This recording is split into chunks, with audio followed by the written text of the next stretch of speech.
I'm really excited to talk to you about this topic. The title is actually Thriving with Nature, which I managed to leave off somehow, but the subtitle is Biomimicry, Bioregioning and the Path to Resilient Communities. And I'm hoping to introduce these two topics to you, which are kind of fields of interest that have been developing for me over the last few years, and tell you a little bit about how I've been getting involved with them, applying them, and also how I think it might be interesting to explore those things more in this area. Before we kind of get going properly, I'm going to do a little bit of audience participation as we go through. So the first bit is the topic, the kind of my motivation for doing the work that I do these days is to try and make some contribution towards leaving behind a future that we can be proud to pass on to future generations. And if that's something that resonates for you, maybe you just give me a little wave or, yeah, cool. Thought there might be a supportive crowd for that. And also I feel like many of us are looking for ways to contribute, to feel that something, whatever we're doing, whether it's big or small, it has a meaningful impact in trying to leave the world a little bit better for the young people and future generations of all species, actually. So yeah, that's the aim that I'm working towards, and I really think that these two kind of approaches are things that can help us do that and are very interesting things to explore. We do live in times where the news is pretty grim. There's a lot of kind of interlocking and scary crises that, I personally find quite overwhelming to deal with some of the time. But the thing that keeps me going is knowing that there are more and more people and more groups and organisations, locally, nationally and around the world, that are focusing on reconnection with nature, reconnecting communities, looking at, creating this more regenerative future, working for young people, working on addressing social divisions and all these sorts of things. And so I invite us this evening to kind of hold that tension between these massive challenges that we face, but also that kind of hope and empowerment that can come when we connect with all these potential solutions and think about how we can apply them in our lives, in our communities, in our work, in our projects, and so on. My background's in ecology and marine biology. I had the privilege to study harbour porpoises and sea otters and work with dolphins and whales and seals, and it was kind of my dream career. And I was very lucky to do all of that. And it was what I wanted from when I was about 13 years old. But it got to a point after working in that field for about 15 years where I started feeling frustrated working with one species or one habitat at a time. And I just started kind of having this core question of, why are humans doing so much damage to the world? It's such a beautiful, amazing place. What are these systemic issues that are causing us to create harm? Because when I meet individuals, I see that most people really care about the living world and wildlife and nature and so on. So I wanted to understand the kind of meta crisis, if you want to call it that, what it is that's causing these issues. And so I went on to be an environmental educator, learning nature connection practices and leading outdoor activities. I became a trainer of wildlife guides. And then I did some training around sustainable design. And then in 2019, we'd moved down here about a year before that. We were in Devon. I started working for the Transition Towns movement. And I'd been involved in setting up a transition town in Forres in Scotland. But yeah, I had the opportunity, which has been a wonderful thing, to work for the international charity, Transition Network International, that supports transition towns all over the world. And for those of you who don't know what transition towns are, and some of you know very well, because I know some of you are involved in Sustainable Bridport, which is indeed a transition group, it's community-led climate resilience and regeneration and community building projects. So projects led by the local community, for the local community and the local environment. And our organisation is there to support all the amazing local groups and hubs around the world that are doing that. So that's what I do now. I'm the co-lead of that charity, sort of 3.5 days a week. And the rest of the time I do stuff like this, give talks about biomimicry and sustainability and run nature connection things and sometimes do workshops for businesses around this kind of thing. Tonight, we're mostly going to be exploring how reconnecting and learning from nature can help us become what I call ecological citizens. So, contributors and participants in the web of life in a positive way. So that we're taking action together across our communities, our organisations, to work on behalf of this more thriving future for humans and our ecosystems and wider than human life. Over this kind of 25 years of my career, I've kind of picked up all these tools and practices and ways of trying to create this change in the world that I have found particularly useful. And this actually led me to create a bit of a framework from that, which I wanted to go through with you, because it's by learning about biomimicry and bioregioning that kind of informed this. For me, it creates a way of kind of orienting my work and sort of organising what I do with groups and so on. And here are the gorgeous sea otters that I used to work with as well, who continue to inspire me. And they are indeed a keystone species. And I'm going to be talking to you about what is a keystone species and how can humanity be more of a keystone species. What do I mean by an ecological citizen? So it is someone who takes action on behalf of the living world. So instead of seeing ourselves as individuals or consumers or bystanders, it's more recognising ourselves as participants in the web of life. You know, one species among many, but also participants that can actually make a contribution like any other species or, you know, any other ecosystem. It's offering something and receiving something. And we're the same. We're just part of this wider web of life, right? What I've been doing is trying to kind of figure out what are the things that help us get there, you know, that get from maybe being interested in nature or caring about sustainability to actually taking action. And this has kind of been my core question through my life, is like, what takes us from caring about something to doing something about it? And also being able to do something about it in a sustained way, right? Because so many people that take action and do voluntary work or are activists or work on different community projects burn out. And it can become, really tiring and difficult to keep those things going, as I know many of you are probably aware. So these are some of the things that have really helped me and that I've seen help other people. So the first thing is to have a clear vision, right, of the future that we want to create. Because there's so many dystopian stories and narratives around, you know, whether it's in video games or movies or books, we so often see these dystopian visions of the world, and they can really become a bit of a self-fulfilling prophecy. So one of the things, and I work closely with Rob Hopkins, obviously, who's the founder of Transition Towns, and he is very big on imagination. You know, how can we imagine this more thriving future that we'd all be like really excited to live in? So the first thing is, how do we come together and create a vision for our communities, for our businesses, for our organisations, for our ecosystems that we feel excited about moving towards? And then the second thing is to actually practice reconnecting with the living world, because there's kind of an epidemic of disconnection from nature. And there's a lot of research into this now. I was lucky enough to speak at the Nature Connections conference at Derby University recently. And they've become one of the kind of leading lights in the world for nature connection research. And what's quite interesting is when I started out in Nature Connection, there wasn't much research on it. There was maybe a little bit about how it's good for well-being and mental health, which is really super important. But there wasn't much about how does Nature Connection, or does Nature Connection help us become better stewards of nature, you know, better participants in the living world. But in the last 5 years, 75% of the research that's been done into Nature Connection has been published, and it's really kind of a big deal now. And it was very exciting being at the conference and hearing how taking people, whether it's kids or adults or business people or whatever, out into nature and doing particular kinds of practices where you're connecting emotionally and spiritually and with other people, not just nature education or, you know, running around doing recreational activities, but really connecting, paying attention, building empathy with places and species. And that can actually lead to this internal sense of motivation and care, right? So people kind of get lit up and woken up about, oh, wow, yeah, the living world is amazing and I am part of it and I receive so much from it. And so that lights up that sense of motivation. However, as a Nature Connection practitioner, what I've seen is that that can also lead to a lot of grief or feeling of kind of impotency, because once you're super connected and really care about nature and people, then comes that sense of overwhelm, like what do I do about it, all the bad things that are happening.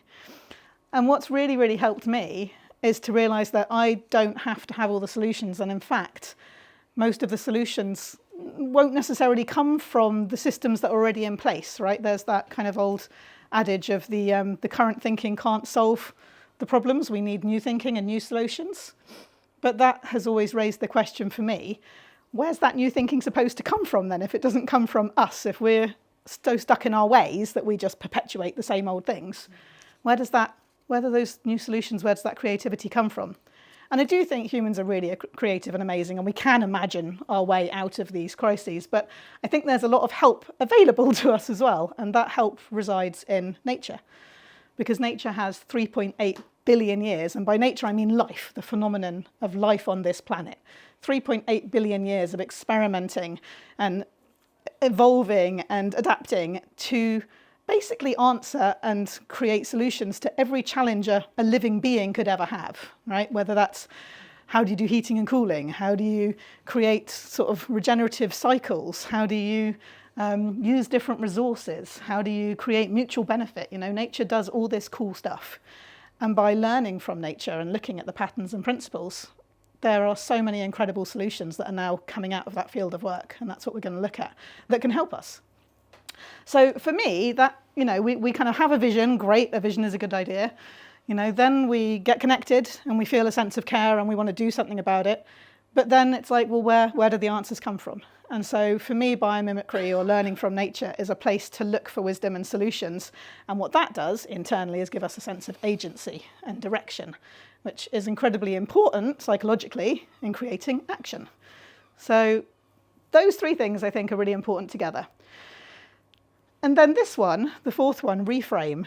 One of the things I've encountered, and I don't know if some of you have encountered this too in your work or your community groups, is that there's this kind of growing sense that humanity are a bit of a plague on the earth, you know, like maybe we shouldn't be here anyway, maybe we've done so much harm now, we should just shuffle off to extinction quietly and let the rest of the animals and plants get on with it without us. And I think that's a shame, that's sad, right? Because humanity has done so much incredible stuff over, you know, the time we've been on the planet too, and we have the potential for such great things and beautiful things. But we are doing a lot of harm at the moment. And so one of the things I've been learning about is how both modern and ancient societies and projects and communities are actually becoming positive contributors to the planet.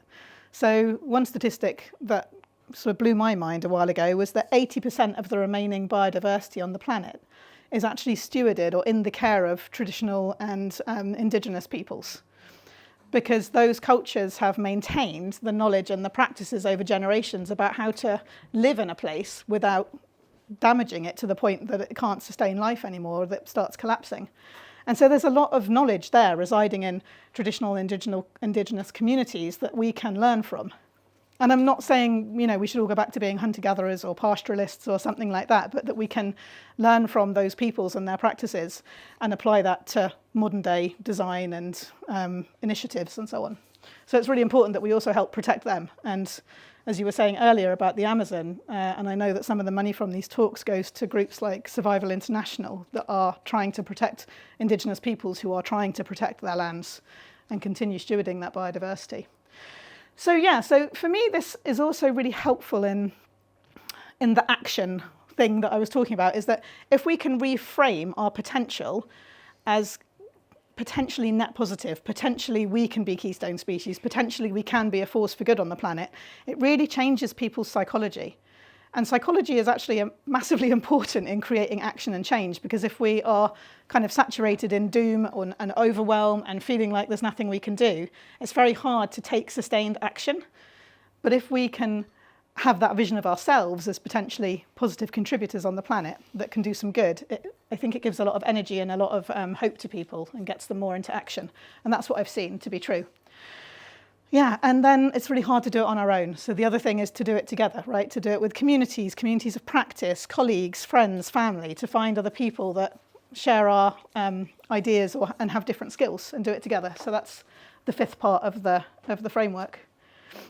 And one of the lovely things I've seen coming out of this work is that when people start applying these practices, and I'm not saying I invented all these practices or anything, I've just learnt them and started combining them in different ways.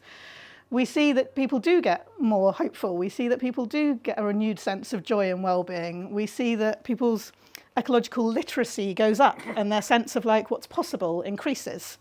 And then people start to do stuff together and also do stuff maybe even across divisions and across community groups or members of society that wouldn't usually do things together, or that may be across different political divides. And these sorts of solutions, particularly nature-based, like working on behalf of our places is one of the things that's been shown over and over again to bring people together across all those usual things that can separate us. And there's quite a lot of groups and facilitators out there now that are saying you can go to an area and say, what do you really care about your place, about the green spaces or the wildlife or the ocean? Where do you take your kids? Where do you walk your dog? And it's a way to bring people together that wouldn't usually work together because they care about similar things in similar places. So it's a good way as well to start building connection in society. And of course, I'd be remiss if I didn't mention these two people, including James Lovelock, who was one of the founders of these Help Our Planet talks and a Dorset resident, who worked so hard to create Gaia theory and show us that the Earth is this interconnected and living system that self-regulates itself with all the different parts, playing a different aspect in creating this system. And he collaborated with microbiologist Lynn Margulis, who's another great hero of mine. And one of her core offerings was to show how life is symbiotic and cooperative. And of course, competition, exists in ecosystems and species, but more than that, more species cooperate, and more, when you look at the big patterns, it's more about cooperation and creating mutual aid and mutual benefit that we see. So we're going to talk a little bit about biomimicry. One day, doing some searching on the internet, I found Biomimicry, and Biomimicry have done this incredible piece of work where they've brought together 6 categories and 26 in total, living systems principles, which are principles that every single species and every single ecosystem on the planet follows, except us. But we did for thousands of years, and we've just kind of forgotten. But it's kind of like a blueprint for how life works to sustain itself and to create conditions for more life to thrive. And that's what those traditional communities would be doing, just because they are still so embedded in their environments, they're following basically life's governing rules, the guidelines for being a citizen of planet Earth. And I think most of the trouble that we're in right now is that we've forgotten what some of those are, and we're kind of off on a tangent. Nature doesn't create any waste, for example. Every form of waste is turned into something else for someone else to use. We create the most extraordinary amount of waste, and it becomes toxic in landfill and creates gas in the atmosphere. Nature doesn't do that. So all we need to do is remember how to make stuff that breaks down and becomes constituents for other things. So Biomimicry was founded by an incredible woman called Janine Benyus. She's still with us today. She founded the Biomimicry Institute and also Biomimicry 3.8. The Institute is an incredible, generous charity. So many resources on their website. And Biomimicry 3.8 is her consultancy firm that works with people like Google and Microsoft and Ford and is just incredible. So they're really good organisations doing some fabulous work. So we're going to look at how big can this stuff go, but also how can we do it in our communities, because both are super important, right? So biomimicry is learning from nature's 3 billion years of experimentation. It has 3 pillars, the first of which is reconnect, which is great, because I'd already figured out that reconnecting to nature was really important, so I was really glad they agreed. Oh, hey, look, it all went to 1 instead of 1, 2, 3. Didn't look like that this morning. They're all just as important as each other. And the second thing is to emulate nature. So, we study nature, we observe, we reconnect, and then we start to figure out, okay, what is this shell doing that means the water moves around it in this particular way? What is this termite hill allowing to happen by these structures? We get really curious in nature, and we start to look at how forms and processes and systems in nature solve the problems that living species or ecosystems have. And then we emulate that. And I'm going to give you some examples in a minute. And then the third pillar is to do this with good ethics, right? Because you can study a mosquito or a fly and you can make a spy drone, to do horrible things, or a weapon. We can study nature and do terrible things with it. So biomimicry is very much about having good ethics in how we use the things that we learn from nature. Otherwise, it's kind of a bit pointless in trying to create a better future. So another basic of biomimicry is that you can do biomimicry at 3 different levels. And the one that most people who've discovered biomimicry are aware of is biomimicry of form, which is super cool, and there are very many good examples. So and it makes money, it's sexy because it creates products. So this is studying the shapes and structures in nature to design a more effective product of some kind. So good examples, really inspiring examples, are, for example, shark skin. So biologists and designers have studied the structure of shark skin. Did you know that sharks are naturally antibiotic? No bacteria can stick to sharks because of the microscopic structures of shark skin don't allow bacteria to stick. So what have they done with this wisdom, with this knowledge? And no sharks were harmed in this. They just take a tiny little bit of skin and look at it under an electron microscope or something, is to create hospital surfaces that have the same structures so that bacteria can't stick to them. Can you imagine? As they're starting to roll that out now, it means less and less use of antibiotics and less resistance and all that sort of issues. So that's a fabulous one that I like to share. Another one is the kingfisher's beak, right? So they had this issue with Japan where they were developing these super fast trains, but they made this terrible weird noise because they were kind of, I guess, breaking the sound barrier or something and making big bangs and upsetting all the local communities. And so they had to study how kingfishers enter into the water silently, and they redesigned the front of the trains so that they became completely silent by using that shape of the beak. And there are like many, many, many more examples of this. One of the ones you like is the peacock feathers, right? So peacock feathers, male peacock feathers, look super colourful, right? There's not a single pigment in them. It's all to do with the structure of the feathers. And so now paint manufacturers are looking at how can you create paints that are completely non-toxic just because they have these structures in them and they create all these different colours and shimmering effects and so on. And it goes on and on and on. An example of biomimicry of process is, so this is kind of a famous one, where biologists and designers have studied termite mounds. And obviously these are often in desert environments, very hot in the day, cool at night. And so they have to naturally regulate the temperature.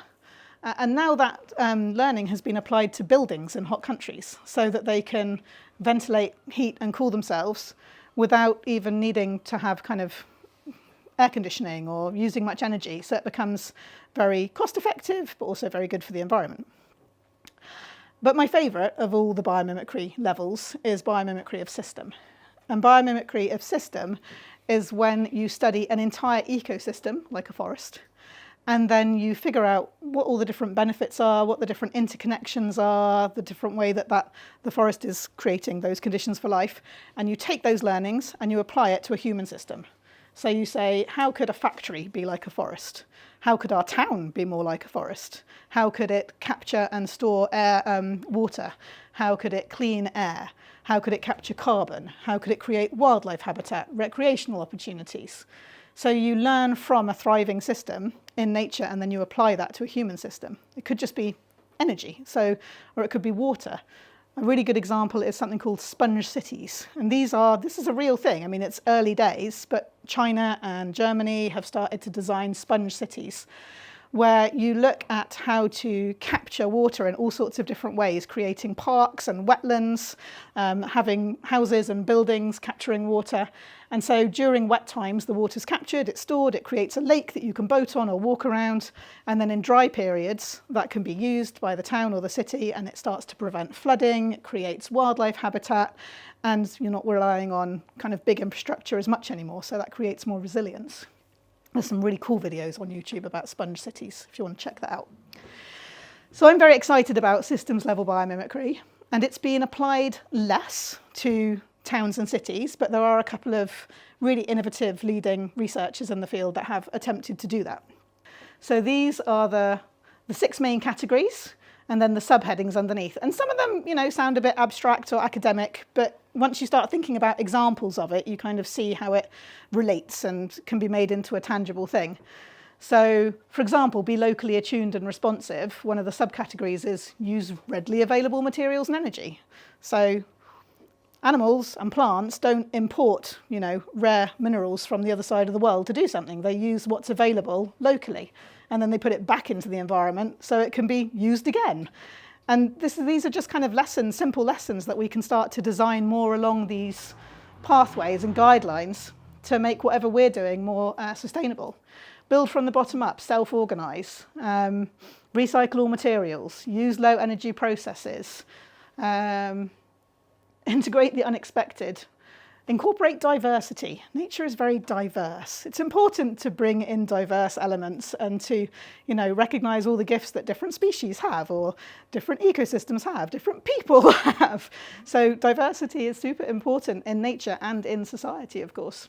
So these kind of start to become, they call it a design lens. You can use it either as kind of a set of, like a framework to start a design from, or if you're doing a design of, say, sustainable co-housing, like some of us live in, you can look at it as a kind of measure. How well are we doing against these things, and what could we do better? So you can use it in lots of different ways.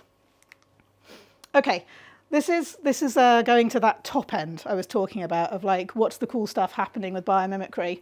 This is Project Positive, which comes from Biomimicry 3.8, which is Janine Benyus's B Corporation.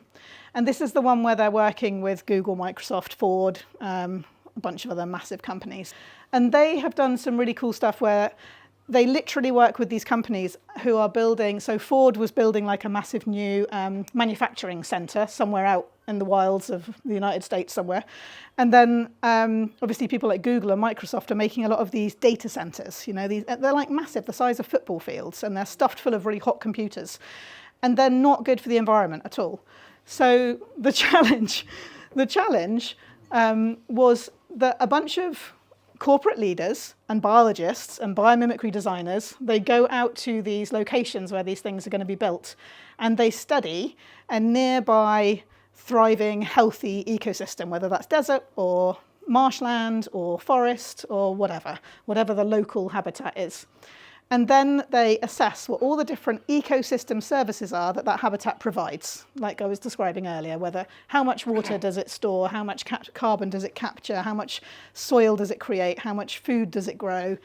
And they basically make a big kind of analysis of that, and then they challenge and work with the corporate leaders to design their data centres or their manufacturing places to have the same level of benefit. So this is completely different to net zero. And net zero is quite hard to work with people's psychology, coming back to that psychology question again. When we're not very good at giving things up, like our brains don't like loss. We're just not wired for it. We like to feel like we're doing good. We like to feel like we're contributing. We like to feel like we're making benefits. So when you ask corporate leaders to like do less and less harm, it's a bit like, grudging, okay, well, When you say to them, you can jump straight to net positive, you can have all these positive benefits for the environment, for the local community, for your bottom line, for your pocket, for your customers, then they start to get excited because it plugs into that kind of positive psychology of like, I can make a difference, I can be a hero, I can look really good and also do something nice. And when it comes down to it, most people do want to do good. So this is all about like jumping past net zero to net positive in the design of like big infrastructure. And it is starting to take off, and there's some really inspiring videos out there about the different people that are working on this. If you're interested in that, they have got some fabulous reports and things online. You can download them and find out more. Okay, so this is the person I discovered about a year ago who is taking this systems level biomimicry to the town, city, urban environment kind of level, which I think is really, really fascinating. Like, how could we look at our town, look at Bridport, or anywhere around here, could be a bigger town, or a city, and figure out how we could create more of those ecosystem services in a kind of urban area. And this is what she's done. She did it for her PhD, and she's published extensively more since then, and she's been trying this. There are some examples in the world of towns and cities that are starting to try and do some of these things. It's not easy. I'm not saying it's easy, but it is an interesting challenge. So she has this lovely table in one of her papers from 2020. You can see the reference there. It's Biomimetics 2020, where she she shows what all these different things are: provision of food, raw materials, pollination, decomposition, purification, climate regulation. And then you actually look at how you can do things aligned with those ecosystem services in the design of your new green spaces, or the building of the new school, or how you might go around redesigning transport in your town or something like that. Okay, so I work for the transition movement. By the way, this artwork in the background is by a guy called James Mackay, and he's fabulous. Rob Hopkins wrote an article about him called The Man That Draws the Future, because he is a graphic novelist, and he's done this really cool graphic novel called Dreams of a Low Carbon Future, which you can download, and it's gorgeous, and he worked with a lot of teenagers and kids on it, and so it's got lots of their artwork in it as well, and it's really, really fun. And what I love about his work is, has anyone here heard of solar punk? Solar punk? No? Okay, solar punk's really cool, and now I'm sad that I didn't put solar punk in the talk. Solar punk is an emerging genre of film, gaming, art, literature, which is all about what if we created sustainable, socially just, life-affirming futures. And people are starting to write graphic novels and create video games and do films and books around that. And quite a lot of young people are taking that up and saying, hey, this is more what I would like to live in, this kind of future. So anyway, some of that art is very unrealistic because it's, fantastical and exciting, but it's not you couldn't imagine how it would come about. It feels a bit utopian. Whereas what James Mackay does is he draws sustainable futures which are based on solutions and technologies and so on which already exist, which are already possible. We know how to do it. And the reason he knows how to do that is because not only is he a graphic novelist, but he works, he's the manager of 2 centres for doctoral training in low carbon and sort of climate resilience at the University of Leeds.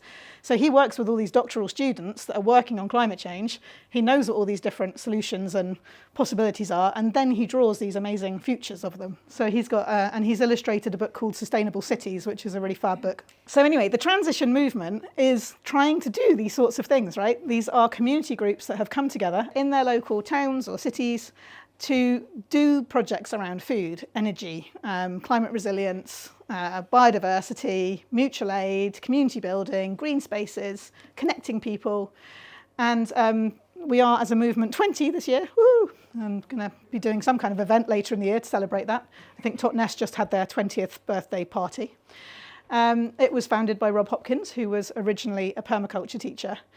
And the reason I want to talk about it, partly because I work for them, but also partly because I feel that this is the other end of the scale. I mean, it's wonderful to know that the Googles and the Microsofts and so on are trying to solve these issues, but it's not going to probably be fast enough or be enough without it also coming from the ground up, from the grassroots, from the communities, right?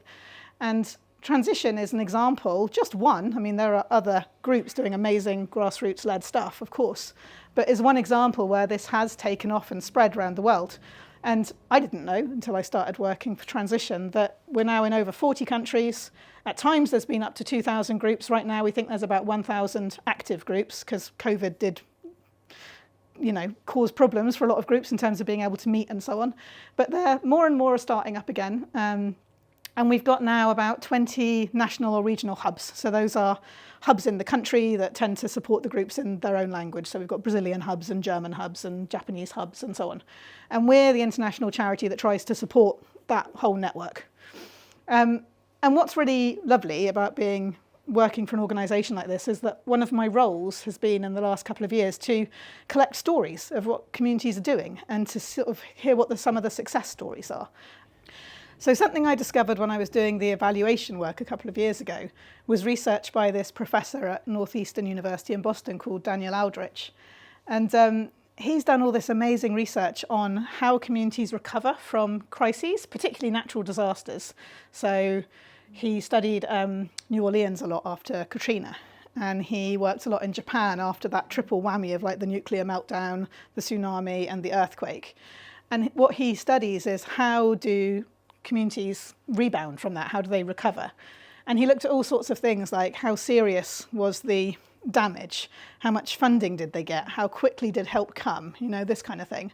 And what he found was the number one predictor over and over again for how quickly communities recover is how much social glue there is, how much connection there is in the community, how much they already do stuff together, the number of community groups, all that sort of thing, which gives me little shivers when I say it. But I thought that was profoundly relevant to the transition movement, because one of the things we hear over and over again from transition groups is, we don't always know if our projects are having enough impact, but we do get to know each other and we do build relationships and we do bring other groups together, and it basically creates this social mycelium, right? And actually that turns out to be one of the most important things. And we really saw that during COVID because we were doing this story collection activity during COVID and the sorts of things we heard. So in Italy, I don't know if you remember back to those days in 2020, but the northern part of Italy was one of the places that had the first really awful outbreak. So in that area, there is some really active transition groups. And actually, because they already all have like WhatsApp groups and they know each other and they know who the elderly people are and they know who the restaurant owners are, they were able to organise really quickly and start making, the protective equipment, or when the restaurants had to close their doors, they would get the food to the elderly people instead. They kind of activated the telephone tree, the modern version, and were able to get help quicker than the governments and local councils and things could, because no one really knew what was going on. So that was interesting, and we've seen similar things with community groups in other parts of the world too, with transition initiatives. And it's not everyone, a lot of them really struggled, of course, during COVID, but those that were kind of quite strong groups, they managed to reorient and start kind of really helping during that time that was very difficult for a lot of people. But here are 4 really kind of inspiring examples that I like to talk about, that I got to interview people from each of these groups when we were doing this research. So in the city of Bonn in Germany, it's not a huge city, but it's a reasonable size. They have a long-running group and they're very organised. They've got people involved too, academics and business people, and so they were quite savvy, and for a number of years they'd done what they called low-risk projects with the local council, like pollinator roundabouts and things like that. So they'd established trust and kind of a working relationship. And when their city council declared climate emergency in 2018, after a lot of councils started doing that, they were able to go to their councillors and say, do you know what to do next? What are you going to do about this climate emergency? And they said, actually, we don't have that many ideas at the moment. Would you like to work with us on it? And they were like, yes, great. So they formed a collaboration, got a ton of funding, which was fabulous, employed 12 staff, and over the next 3 years delivered a citywide climate action plan that involved 80 different groups, 300 or 400 citizens, developed a wonderful plan that's now being published. You can see it on their website. And it was very, very exciting interviewing her both kind of halfway through that and again recently on one of our online webinar things. So that's really exciting and is still having impacts. Another really famous example is Liège in Belgium, where a transition group back in 2013 decided that they wanted to do more big-scale sustainable food initiatives. And we've got stuff like that happening in Dorset, of course. And since then, they've joined up with all these different food producers and with hospitals and schools and the council, and they've now got more than 20 plus food and growing projects around the city. They're providing most of their food to the hospitals and the schools, and it's sort of formed their own, it's actually created a whole new organisation and lots of different jobs and city markets and all sorts out of it. So the reason I'm doing this is not just to brag about transition, because of course I have to do that, but just to show that communities can have a lot of power to create change, and it can be scalable power, it can really have an impact. Cooperation Humboldt in California, they do quite a lot of social justice work. So they work with one of the local tribes, the Wiyot, and they have helped them do land back projects and mutual aid and all sorts of things like that. And I just had the opportunity to visit Transition Tooting in South London as well. They're another really lovely long-running group. And one of the stories that I particularly remember from what they've told me is they actually, because they work with a lot of different faith leaders and a lot of different kind of diverse communities, it's a very ethnically diverse part of London, they were able to help advocate for retaining a Muslim elderly care facility. And that was one of those situations where some of the people that ran the centre didn't have great English or didn't have great connections in the kind of local government, but the transition group had more of that privilege and were able to be good allies and sort of stand by their side and help retain that facility. So they put that, their connections and their privilege to work for the other communities in their area. And that's led to them doing ongoing projects together. So they do work around refugees now, and they've got community gardens. And so there's a lot of really kind of good connections happening. And that's not always the case with transition. It doesn't always manage to be super diverse, but where they are doing this kind of work, it can lead to those really great outcomes. So biomimicry got me all excited about 2 years ago, and I became a biomimicry educator, got qualified to talk about biomimicry. And this is my more recent thing where I'm still very much a learner. So what is bioregioning, and why do I think it matters, and why am I bringing it into this talk this evening? It is the practice of kind of identifying, understanding and caring for the uniqueness of our region, actually looking at how can we work at a regional level of scale. Because one of the perhaps critique of transition groups is, oh, they're too small, it's too localised, or it's like one project that gets funded and then the funding runs out and you can't do something else. And that's often the case with community initiatives, right? It tends to be small and fragmentary. Whereas bioregioning is looking at like how can we work together more across this regional level of scale to create resilience. And also the regional level of scale tends to be where we can actually think about healthy water and growing food and creating energy, and it's a big enough scale to do that at. So it sort of makes more sense. And the term was popularised in the 1970s by Denham Meadows, who published the Limits to Growth paper with the Club of Rome, so very influential systems thinker. And she believed that like understanding the systems in our place, the feedback loops, the constraints, the possibilities, was kind of the way to develop more resilient kind of futures.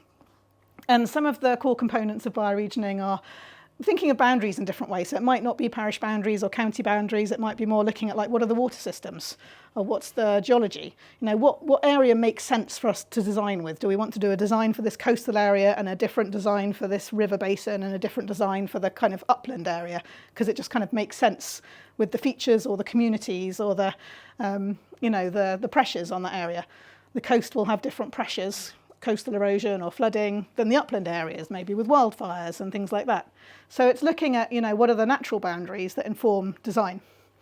And then it's very important to include, social identity and the history and the culture, and, to retain all those important social elements too, to get people thinking about what do we really care about this area, what do we want to uplift and preserve.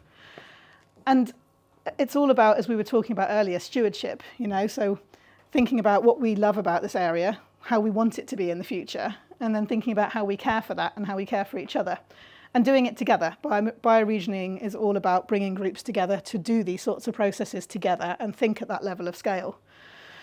And as I've talked about all evening really, it does feel like all day now, focusing on regeneration rather than sustainability, which is really moving beyond sustaining what we already have, which might be degraded, to repairing, actually increasing biodiversity, improving the water, improving the soil, restoring the rivers and the hedgerows, these projects that some of you I know are working on.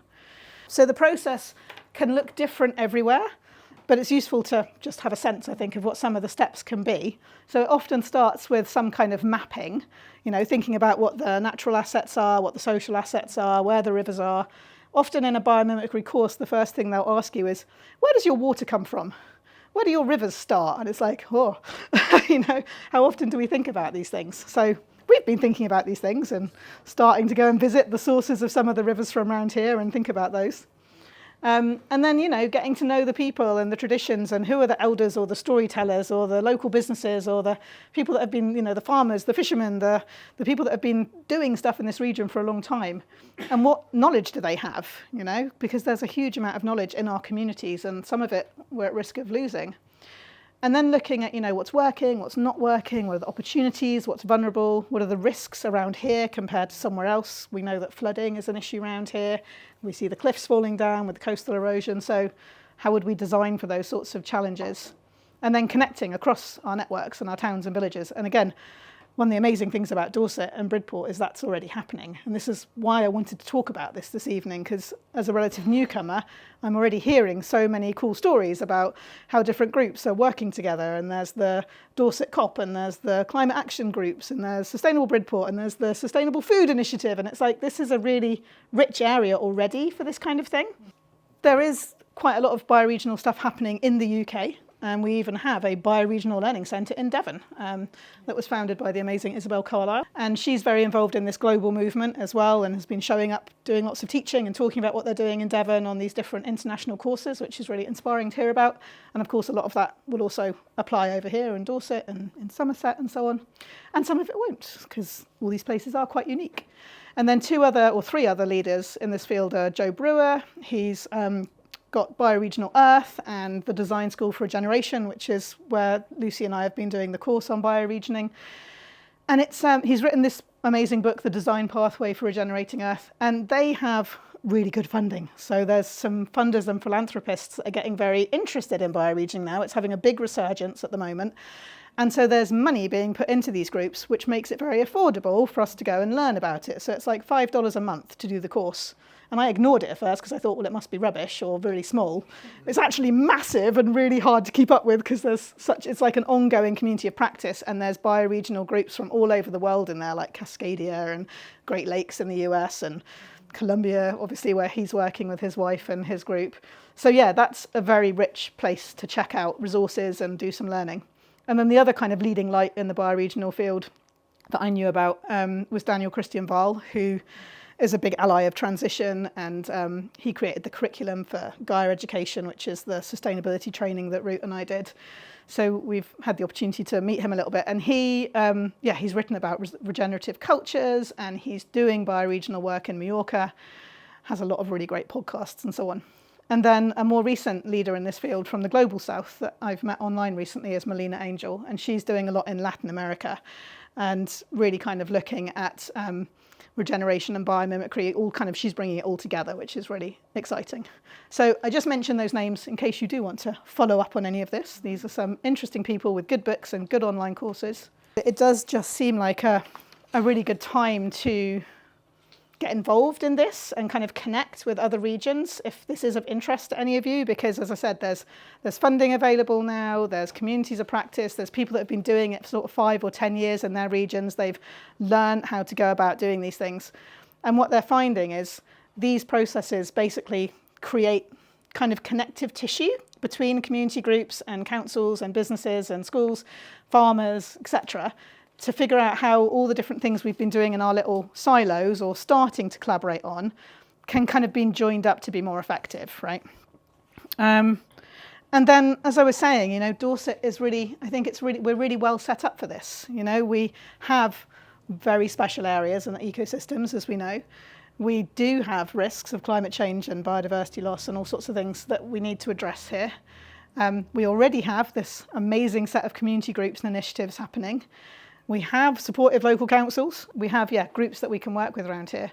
And so there's an opportunity to scale this, I think, and to do this kind of stuff. And the other reason I wanted to talk to you about this evening, and I'm coming to the end now, is because I've been interested in these topics, nature connection, biomimicry, bioregioning, learning from living systems, applying that through the community level for a number of years. And I was wondering whether we could do more with that through transition. And about a year and a half ago, I had the opportunity to meet Andy Goldring, who's the CEO of the Permaculture Association, at an event. And I was talking about this, and he said, yeah, we need that for the permaculture movement too. Permaculturists are amazing, but they tend to work on their own little projects and farms and things, and not necessarily join up and know how to scale all that learning and stuff they've been doing. And it sounds like it might be similar with transition. You're looking, how at age 20, how can we get to the next level of this having good impact, of community-led change really having impact? So we got chatting about that. And then I basically stalked the CEO of the Biomimicry Institute through all her webinars and events for about 4 months until she met with me. And she said, yes, actually, we've just published a new strategy where we want to work more with communities and other charities and groups. So let's do something together. So those 3 organisations have now come together. And then the Global Eco-Village Network joined us, and another amazing organisation called Kin-Centric Leadership, which is all about how do we learn from nature and kind of bring that into our leadership work. And we were very, very fortunate to find out that there was a funding stream coming online in the winter, and we applied for it. And I'm delighted to say that last month we found out that out of 350 applications, 12 were funded. We were funded, and we were awarded $500,000 to launch this new project called the Living Systems Alliance, which is these different charities coming together. And what we want to do is work with communities to help people like Dorset and Bridport and so on do more of what you're already doing in a more joined up way, and learning from some of the practices and principles of these organisations and movements, and from what you're already doing and from each other. So we're launching at the beginning of October. and we do have some money to help communities take part in this kind of work. And if anyone thinks that sounds interesting for this region, like, come and talk to me, and there'll be some kind of process to see if it feels like a good fit and who wants to be involved later in the year. So just in closing, it was that question really of, what would it look like if we sort of fully stepped into this idea of being ecological citizens, being stewards and connectors and regenerators across this bioregional level, and really being informed by nature and nature's wisdom in how we design the solutions and kind of initiatives that we're involved in. And I think that is it. And here is some more information if you want it.